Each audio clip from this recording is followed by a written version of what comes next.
स्वागत है। हमारे चैनल को इतना लाइक, कमेंट और सब्सक्राइब करने के लिए थैंक यू।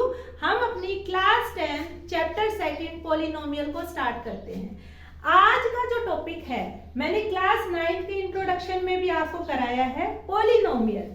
पॉलिनोमियल मैंने पहले इंट्रोड्यूस किया था कि पॉलिनोमियल क्या है, आपका एक चेन है किसकी, टर्म्स की। चेन है किसकी, टर्म्स की। अब दिमाग में बात आती है, चेन तो मैम हमें पता है, फूड चेन भी हमने पढ़ा है, सारे फूड, आप जो चेन वाला जो रूल है वो आप समझते हैं कि भाई जो चीज आपकी है ना एक के साथ जुड़ी हुई है, अगली जो उसके साथ जुड़ी हुई है, लेकिन वो जुड़ती है मैथ्स में किसकी फॉर्म में, टर्म्स की फॉर्म में, और कुछ एल्जेब्रिक एक्सप्रेशन उसके अंदर यूज किए जाते हैं, जैसे प्लस हुआ, माइनस हुआ, तो वो आपके इसके अंदर यूज किए जाएंगे। तो सबसे पहली चीज जो हमें इसके अंदर पढ़नी है वो है आपका टर्म। टर्म क्या है? कोई भी आप, जैसे आपने कोई इक्वेशन बनानी है तो इक्वेशन बनाने के लिए आपको वेरिएबल की भी रिक्वायरमेंट होती है, कांस्टेंट की भी रिक्वायरमेंट होती है, अलजेब्रिक एक्सप्रेशन की भी रिक्वायरमेंट होती है। तो इन सब का जो बनाने वाला जो पूरा चेन होता है उसको हम कहते हैं टर्म। पॉलिनोमियल जो आपका जो ये एक एक टर्म जो मिलकर इसको बनाती है तो वो टर्म आपकी कहलाती है पॉलिनोमियल। तो टर्म से शुरुआत करते हैं हम। तो टर्म जैसे हमने कोई भी एग्जांपल ले लिया, आपका 3x खाली आपका है ना वेरिएबल नहीं है, इसमें आपका जैसे कांस्टेंट भी यूज कर लिया, लेकिन हम ये कहेंगे कि मैम टर्म में तो हम खाली वेरिएबल भी यूज कर सकते थे, जो 3 यूज किया ये तो हमारी कोई नेसेसरी कंडीशन नहीं है कि हम 3 यूज करें।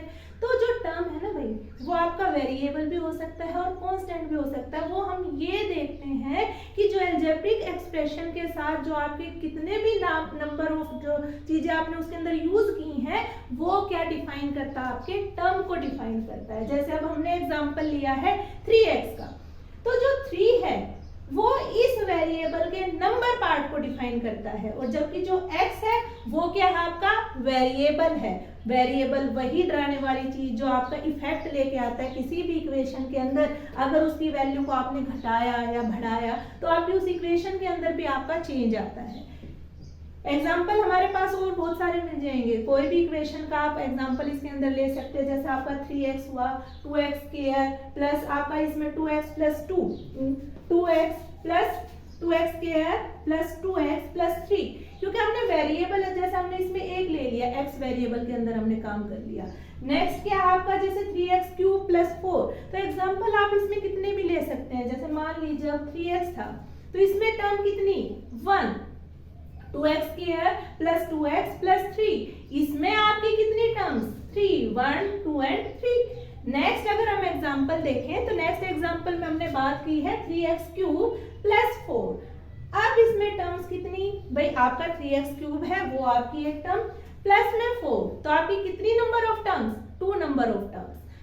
अब जो हमने जो ये बात की है ना, इस बात को थोड़ा सा आगे कंटिन्यू करते हुए मैं फिर से रिपीट करूंगी कि जो 1 टर्म को जो इंडिकेट करता है पॉलिनोमियल क्या कहता है, उसको क्या बोला जाता है, आपका मोनोमियल। क्या बोला जाता है, मोनोमियल।